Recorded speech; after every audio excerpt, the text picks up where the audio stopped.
श्री सद्गुरु साईनाथ महाराज की जय। श्री साई सच्चरित अध्याय 46। बाबा की गया यात्रा, बकरों की पूर्व जन्म कथा। इस अध्याय में श्यामा की काशी, प्रयाग व गया की यात्रा और बाबा किस प्रकार वहाँ इनके पूर्व ही मानचित्र के रूप में पहुँच गए तथा 2 बकरियों के गत जन्मों के इतिहास आदि का वर्णन किया गया है। प्रस्तावना। हे साई, आपके श्री चरण धन्य है और उनका स्मरण कितना सुखदायी है। आपके भवभय विनाशक स्वरूप का दर्शन भी धन्य है, जिसके फलस्वरूप कर्म बंधन छिन्न भिन्न हो जाते हैं। यद्यपि अब हमें आपके सगुण स्वरूप का दर्शन नहीं हो सकता, फिर भी यदि भक्तगण आपके श्री चरणों में श्रद्धा रखे तो आप उन्हें प्रत्यक्ष अनुभव दे दिया करते हैं। आप एक अज्ञात आकर्षण शक्ति द्वारा निकटस्थ या दूरस्थ भक्तों को अपने समीप खींचकर उन्हें एक दयालु माता की नाई हृदय से लगाते हैं। हे साई, भक्त नहीं जानते कि आपका निवास कहाँ है, परंतु आप इस कुशलता से उन्हें प्रेरित करते हैं, जिसके परिणाम स्वरूप भाषित होने लगता है कि आपका अभय हस्त उनके सिर पर है और यह आपकी ही कृपा दृष्टि का परिणाम है कि उन्हें अज्ञात सहायता सदैव प्राप्त होती रहती है। अहंकार के वशीभूत होकर उच्च कोटि के विद्वान और चतुर पुरुष भी इस भवसागर की दलदल में फंस जाते हैं, परंतु हे साई, आप केवल अपनी शक्ति से असहाय और सहृदय भक्तों को इस दलदल से उबार कर उनकी रक्षा किया करते थे। पर्दों की ओट में छिपे रहकर आप ही तो यह न्याय कर रहे हैं, फिर भी आप ऐसा अभिनय करते हैं जैसे उनसे आपका कोई संबंध ही ना हो। कोई भी आपकी संपूर्ण जीवन गाथा ना जान सका, इसलिए श्रेयस्कर है कि हम अनन्य भाव से आपके श्री चरणों की शरण में आ जाएं और अपने पापों से मुक्त होने के लिए एकमात्र आपका ही नाम स्मरण करते रहें। आप अपने निष्काम भक्तों की समस्त इच्छाएं पूर्ण कर उन्हें परमानंद की प्राप्ति करा दिया करते हैं। केवल आपके मधुर नाम का उच्चारण ही भक्तों के लिए अत्यंत सुगम पद है। इस साधन से उनमें राजसिक और तामसिक गुणों का निराश होकर सात्विक और धार्मिक गुणों का विकार होगा। इसके साथ ही साथ उन्हें क्रमशः विवेक, वैराग्य और ज्ञान की भी प्राप्ति हो जाएगी। तब उन्हें आत्मस्थिति होकर गुरु से भी अभिन्नता प्राप्त होगी और इसका ही दूसरा अर्थ है गुरु के प्रति अनन्य भाव से शरणागत होना। इसका निश्चय प्रमाण केवल यह है कि तब हमारा मन स्थित और शांत हो जाता है।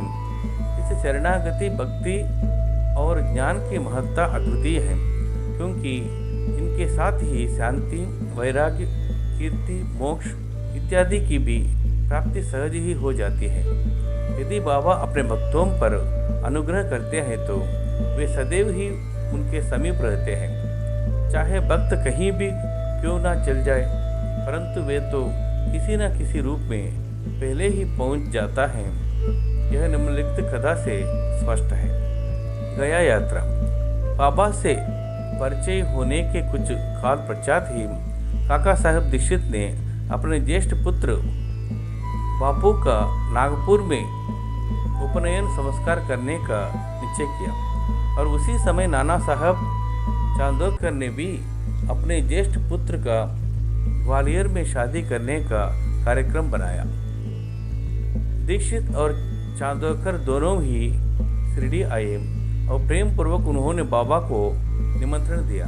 तब उन्होंने अपने प्रतिनिधि श्यामा को ले जाने को कहा, परंतु जब उन्होंने स्वयं पधारने के लिए उनसे आग्रह किया तो उन्होंने उत्तर दिया कि बनारस और प्रयाग निकल जाने के पश्चात मैं श्यामा से पहले ही पहुंच जाऊंगा।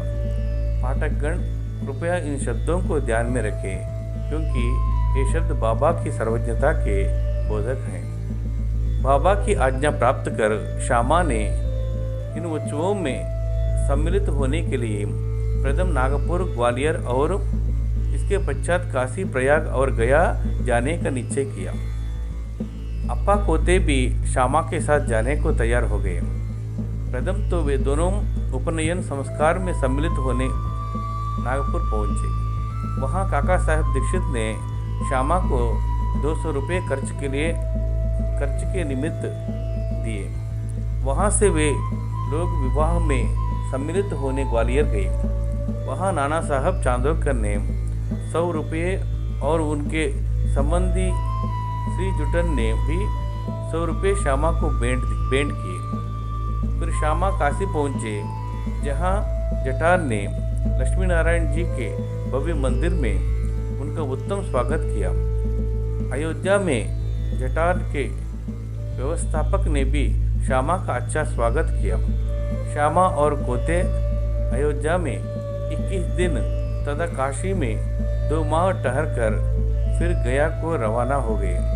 गया में प्लेग फैलने का समाचार रेलगाड़ी में सुनकर इन दोनों को थोड़ी चिंता सी होने लगी। फिर भी रात्रि को वे गया स्टेशन पर उतरे और एक धर्मशाला में जाकर ठहरे। प्रातःकाल गया वाला पुजारी, जो यात्रियों के ठहरने और भोजन की व्यवस्था किया करता था, आया और कहने लगा कि ये यात्री तो प्रस्थान कर चुके हैं, इसलिए अब आप भी शीघ्रता करें। श्यामा ने सहज ही उनसे पूछा कि क्या गया में प्लेग फैला है? तब पुजारी ने कहा कि नहीं, आप निर्विघ्न मेरे यहाँ पधार कर वस्तुस्थिति का स्वयं अवलोकन कर ले। तब वे उनके साथ उनके मकान पर पहुँचे। उसका मकान क्या, एक विशाल महल था, जिसमें पर्याप्त यात्री विश्राम पा सकते थे।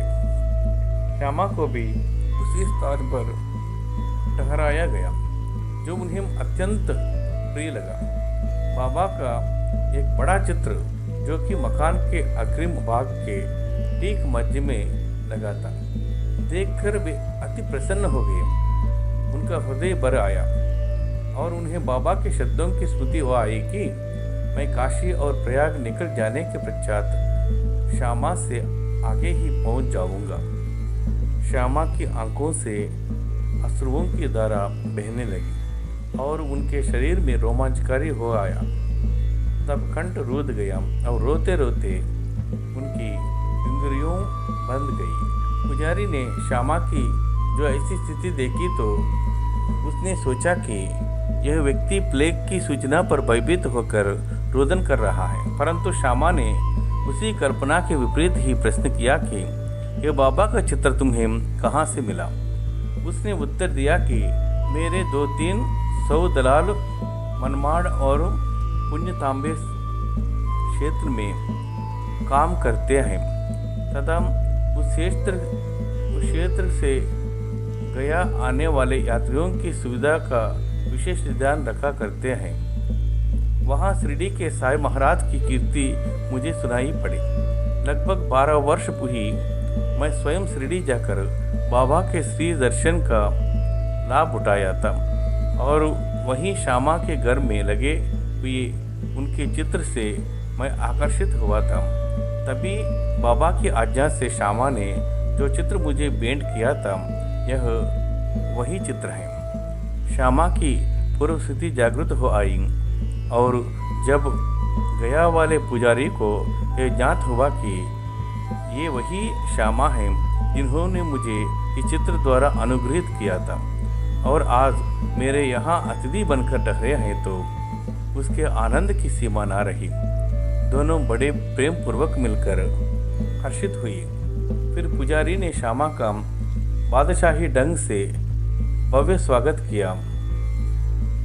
वही एक धनाढ्य व्यक्ति था, स्वयं डोली में और श्यामा को हाथी पर बिठाकर खूब घुमाया तथा हर प्रकार से उनकी सुख सुविधा का ध्यान रखा। इस कथा ने सिद्ध कर दिया कि बाबा के वचन सत्य निकले। उनका अपने भक्तों पर कितना स्नेह था, इसको तो छोड़ो, वे तो सब प्राणियों पर एक सा प्रेम किया करते थे और उन्हें अपना ही स्वयं स्वरूप समझते थे। यह निम्नलिखित कथा से भी विदित हो जाएगा। 2 बकरे। एक बार जब बाबा लेंडी बाग से लौट रहे थे तो उन्होंने बकरों का एक झुंड आते देखा। उनमें से 2 बकरियों ने उन्हें अपनी ओर आकर्षित कर लिया। बाबा ने जाकर प्रेम से उनका शरीर अपने हाथ से तपतपाया और उन्हें 32 रुपये में खरीद लिया। बाबा का यह विचित्र व्यवहार देखकर भक्तों को आश्चर्य हुआ और उन्होंने सोचा कि बाबा तो इस सौदे में ठगा गया है, क्योंकि ये बकरे का मूल्य उस समय 3-4 रुपये से अधिक न था और वे 2 बकरे अधिक 8 रुपये में प्राप्त हो सकते थे। उन्होंने बाबा को कोसना प्रारंभ कर दिया, परंतु बाबा शांत बैठे रहे।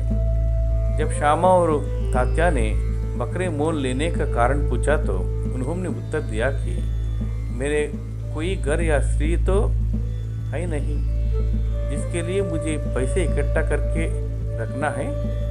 फिर उन्होंने 4 सेर दाल बाजार से मंगवाकर उन्हें खिलाई। जब उन्हें खिला पिला चुके तो उन्होंने पुनः उनके मालिक को बकरे लौटा दिए। तत्पश्चात ही उन्होंने उस बकरों के पूर्वजों की कथा इस प्रकार सुनाई। श्यामा और तात्या, तुम सोचते हो कि मैं इस सौदे में ठगा गया हूँ, परंतु ऐसा नहीं। इनकी कथा सुनो। गत जन्म में ये दोनों मनुष्य थे और सौभाग्य से मेरे निकट संपर्क में थे, मेरे पास बैठते थे। ये दोनों सगे भाई थे और पहले इनमें परस्पर बहुत प्रेम था, परंतु बाद में ये एक दूसरे के कट्टर शत्रु हो गए। बड़ा भाई आलसी था, किंतु छोटा भाई बहुत परिश्रमी था। जिसने पर्याप्त धन उपार्जन कर लिया था, जिससे बड़ा भाई अपने छोटे भाई से ईर्ष्या करने लगा।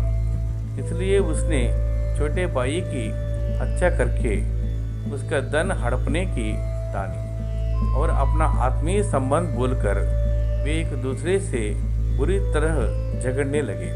बड़े भाई ने अनेक प्रयत्न किए, परंतु वो छोटे भाई की हत्या में असफल रहा। तब वे एक दूसरे के प्राणघात शत्रु बन गए। एक दिन बड़े भाई ने छोटे भाई के सिर पर लाठी से प्रहार किया। तब बदले में छोटे भाई ने भी बड़े भाई के सिर पर कुल्हाड़ी चलाई और परिणाम स्वरूप वहीं दोनों की मृत्यु हो गई। फिर अपने कर्मों के अनुसार ये दोनों बकरे की योनि को प्राप्त हुए। जैसे ही वे मेरे समीप से निकले तो मुझे उनके पूर्व इतिहास का स्मरण हो आया और मुझे दया आ गई। इसलिए मैंने उन्हें कुछ खिलाने पिलाने तथा कुछ देने का विचार किया। यही कारण है कि मैंने इनके लिए पैसे खर्च किए जो तुम्हें महंगे प्रतीत हुए हैं। तुम लोगों को यह लेन देन अच्छा नहीं लगा, इसलिए मैंने उन बकरियों को गडेरियों को वापस कर दिया है। सचमुच बकरे जैसे सामान्य प्राणियों के लिए भी बाबा को बेहद प्रेम था। श्री सद्गुरु साईनाथार्पणमस्तु। शुभम भवतु।